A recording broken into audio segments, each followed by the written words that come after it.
Hello and welcome, students. We are going to be doing kind of a practice quiz here for this Unit 6 on similarity. We have a whole lot of triangles that are going to, and other shapes too, but usually triangles that are going to utilize that relationship fraction equals fraction, the proportional relationship.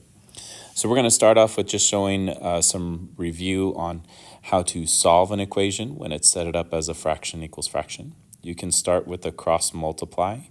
So I could have 7 times x plus 4.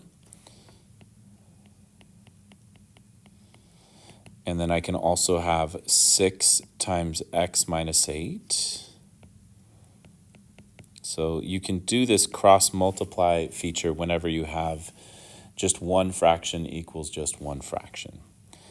From here, I can see that I can distribute, and then I would get 6 times x, and then 6 times 8 is 48. So I do need to remember to distribute. I can also, on the other side, distribute, and I would get 7x and a positive 28. From here, I'm trying to add or subtract to move things around, get those x's by themselves. I noticed that I could add 48 to both sides. I could also subtract 7x to both sides. And after I do all these adding or subtractings equally to both sides, I get a 0 here with the 48s. I get a 0 here with the 7x's. But I will get a 76 with 28 plus 48. You could always check that with a calculator. So 28 plus 48 gives us that 76. And 6x minus 7 is a negative 1x, or a negative x. Either way, it's negative, but we want it to just be positive. You can multiply both sides by negative 1 and come out with negative 76. All right, let's continue on. We're going to continue this pattern of solving those proportional equations, but now we got to start looking at how to set them up. So what I notice in this next question is that I have a missing side here, OP, that it's trying to ask me to find. I also notice that that missing side OP looks like it's the short side, and it's proportional to the side ML. Another way that I can see that is in the statement where it says OP is similar to LM right there. All those things are telling me that those pieces match together. So if I call this OPX, then I can start matching it with its corresponding piece, which in this case is 25. Similarly, let's use a different color, maybe blue here. I can match this 53 side with the 26. What I do need to be mindful of is that I have a small object and a big object. And so I want to try and match the small with the small and the big with the big. So the x was small first, and the 25 was big on the bottom. So that means I'm going to have 26 small on top and 53 big on bottom. Now there's multiple ways you can solve this. I could just kind of get a decimal approximation on the right and multiply, but I am going to kind of stay consistent with my cross multiply and then divide. So I'll have 53 times x on one side and 25 times 26 on the other side. So I have 25 times 26. This is very much a calculator unit because we have some of these extra large numbers here. So we'll have 650. Then we're going to divide both of those sides by 53. So I'm going to take 650 and divide it by 53. And that gives me x equals 12.3, because it's really 12.2641. but it's asking me to round to the nearest tenth, and the 6 is on the bigger side, so that rounds it up to 12.3. I should say this is an approximate. It's not exact. Okay, let's continue on, but kind of speed up in how we're matching and solving these equations. Okay, so we say find MN. So MN is right here, and it's marked with an X. That looks like the long side, so it would match with the 38. Similarly, this 56, the short side, would match with the 15. So I could have my X over 38. And on the other side of the fraction, I would have 56 over 15 with my matching pieces there. Cross multiply, we would get 15x equals 56 times 38. Well, let's see what 56 times 38 is. And that's 2128. Then we're going to divide by that number next to the x, that coefficient. So I'm going to take 2128,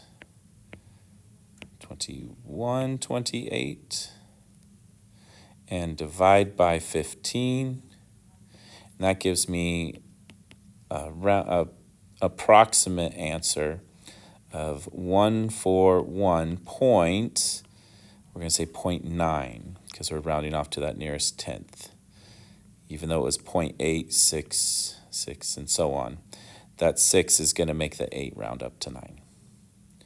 All right, now let's look at a couple more. These are the same ideas, except there's a little bit more information. Now it shows the angles in there. And that's just giving us practice with which pieces match together. So when I see this side, X is between 79 and 59, I'm going to match that with the side that's between 79 and 59 for the two angle corners. Similarly, I have 59 as a segment here is between 79 and 42, so that's going to match the 24. Okay, so I have some color coding matching going on there that's helpful. Let's see if we can now put these together into an equation. I like to put my X in the top left just to stay consistent. I don't have to. I can match it up as long as I match the pieces in the same pattern. It doesn't matter where I start. X goes with 19, and it's kind of like we have the triangle on the right on top and the triangle on the left on the bottom. So then we'll have a 59 over 24. When we cross multiply, we're going to get 24x.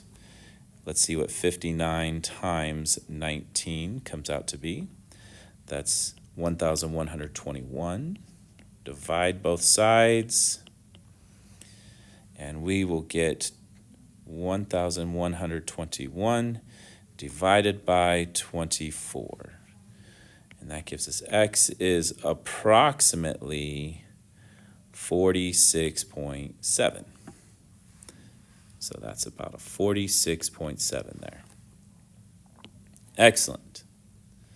Okay, for this next question, it says find the perimeter of triangle PQR.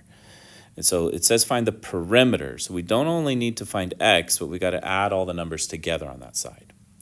Let's do our same kind of matching though. I see that this x is between the corners with 72 degrees and 63 degrees. So I'm going to do that here, the 72 to 63. That means the 16 and x go together. And then if I color code one of the other sides, I can use either one. Let's just use this 50 here. That goes from 72 to 45. So I need to find the corners 72 to 45. So it shows me that the 20 and the 50 go together. The 50's on top because it came from the same triangle as the x, and the 20's on bottom because it came from the same triangle as the 16. Okay, so I could cross multiply here, and that's going to give me 20x equals, after we cross multiply, 50 times 16 is going to be 800 I'll double check, but I'm pretty sure that's right. 16 is 800. Then we're going to divide both sides by 20. And so we're going to do 800 divided by 20 equals 40. So x equals 40. So that's a 40. Now to find the perimeter, I got to do all three of those sides. So we have 40 plus 50 plus 52.5. So that's going to be, so the perimeter is going to equal 142.5 because it's 40 plus 50 plus 52.5. All right, let's keep going. We now have kind of like the second half, the next level, the intermediate to more advanced level of these questions. These are where we're going to probably feel more of the challenge, and that's okay. Let's take some of the information that I see here, and I'm going to apply it to the picture itself. I notice that it says VW is negative 7x plus 48, and ST is negative 7x plus 61. It also says that these points, V and W, are midpoints. That's going to split these kind of angled sides down here into two equal halves. Now, what that does when you have a midpoint, it actually just makes it two triangles, but one of them is double the size. So I have my smaller triangle. I'm going to see if I can kind of try to copy the sketch here, where we have U, V, and W. And then we have our larger triangle, which is not quite the scale, but that's okay. And I'm kind of creeping over into the other side, where we still have the U, we have an S, and a T. And whatever number you pick for one side on the small triangle, you would double it to get the larger side. So if VW happened to be 10, it's not, then ST would be 20. I'm just giving an example of the scale here. So we're going to double that. Another way of saying that, kind of with the information we're given, is that 2 times VW, that side, so double the short side, is going to be the long side, ST. Well, let's fill that in and then treat it like an algebra equation to solve. VW is negative 7x plus 48, and ST is negative 7x plus 61. Okay, so now we have an algebra equation with this scale ratio going on, where we do 2 times the smaller is going to be equal to the larger. So I distribute this 2 to solve the equation. That gives me negative 14x plus 96. And on the other side, I still have negative 7x plus 61. No change there. And just to confirm, 48 times 2 does in fact equal 96. Now we need to do some like moving things around. So let's add 7x. Let's add 7x. Let's also subtract 96. Subtract 96. We're going to get zeros on a couple of these terms, and that helps us get the x's on one side and the constants on the other. So we have negative 14x plus 7x. That's going to be a negative 7x. If you weren't sure, you could always see what would happen. Negative 14 plus 7, and that's going to give us the negative 7. On the other side, I'm going to have 61 minus 96, or adding a negative 96 to that. And that gives us negative 35. Okay? I can still solve for x by dividing by -7 on each of these, and I get x equals 5. That's great, but it's also not quite complete because the actual question is what is the measure of VW? So I got to take this and plug it into VW. We say VW is -7x plus 48. So I'm going to take this x equals 5 and plug it in there. So we're going to say -7 times 5 plus 48. And that tells me that VW is equal to 13. This is a pretty involved question, but it starts with the double relationship, that 2-to-1 scale. Then we have an algebra equation to solve and find x. And then we plug that solution for x into our segment measure that we were being asked for. All right, this next one is similar, like it has a similar kind of look and shape, but I will say that it's got some wording that requires a little bit of interpretation, a little bit of extra work with the interpretation. Okay, in the diagram below, DE is parallel to AB. If DE is 10 less than DC, okay, we got a lot of words there. We got some numbers here. AC is 40, AB is 24. So I see that AC is 40 and AB is 24. What I notice is that we have a small triangle and a large triangle. So I'm going to kind of redraw those. We have this smaller triangle, and that is CDE, which I don't know those sides yet. And then we have this larger triangle that has some corresponding sides to it, where the C is still here, but now it's A up there and B up there. And for AB, we said that was 24, and for AC, we said that was 40. Okay, now it tells me that DE and DC have this relationship where one of them is 10 less than the other. Well, when you have something and the other one's 10 less, it's kind of like just choosing one of the thing to be X, and then the other one is going to subtract 10 from that.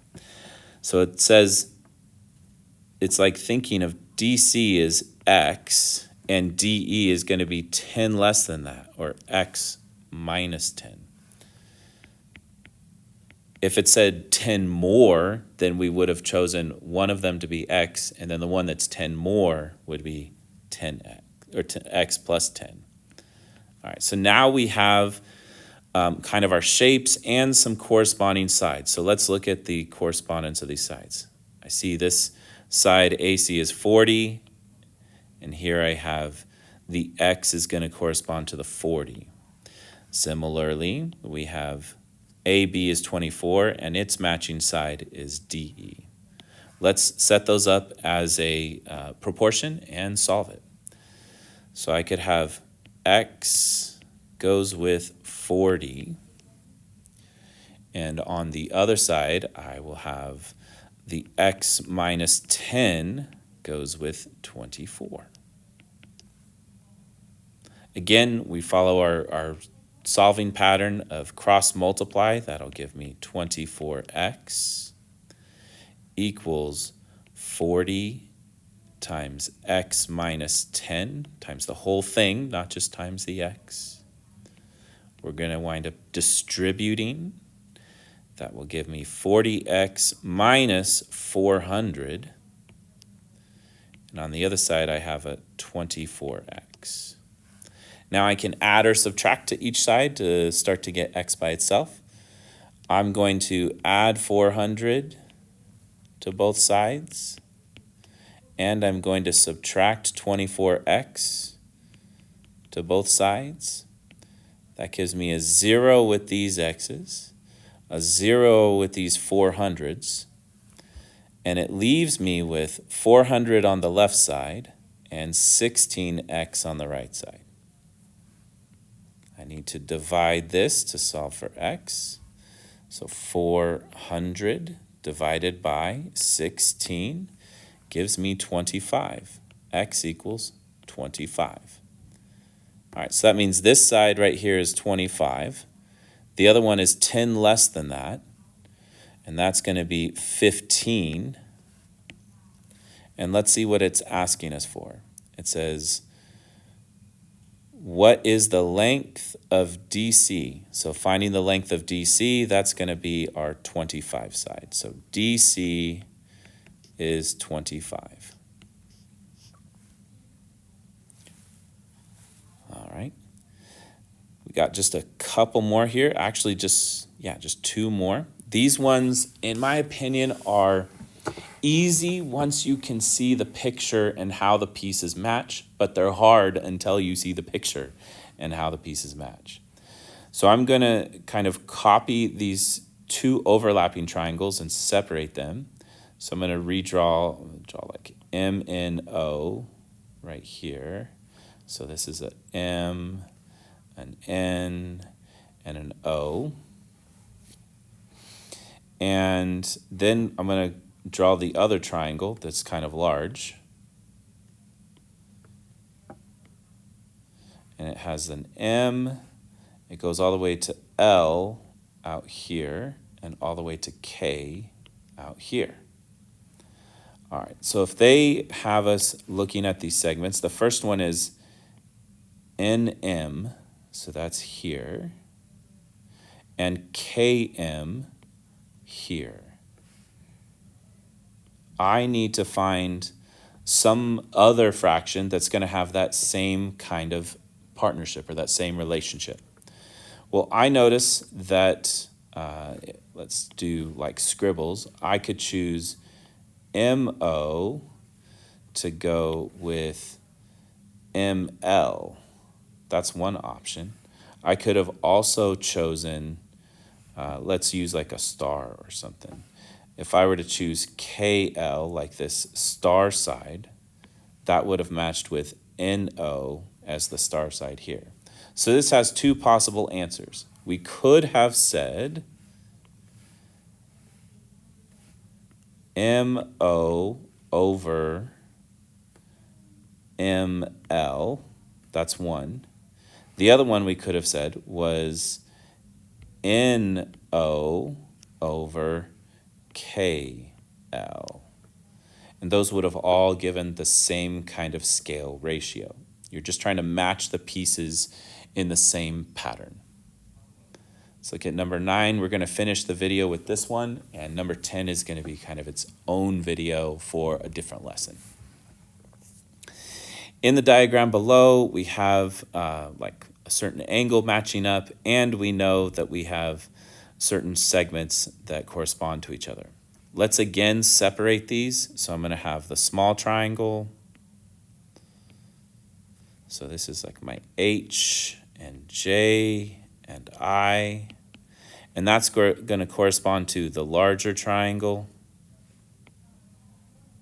with H in this corner. And then we have F and G. And this helps me because I can kind of see a little bit more easily which sides go together. So you could almost think of this as like little a and little a prime, or little b and little b prime, and little c and little c prime. They're kind of like transformed sides, copies of each other.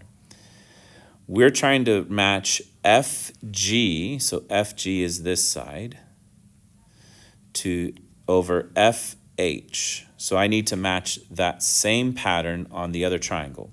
I notice that that's like a C prime over B prime in the way that I set this up. So the B prime goes with B, or the HI side.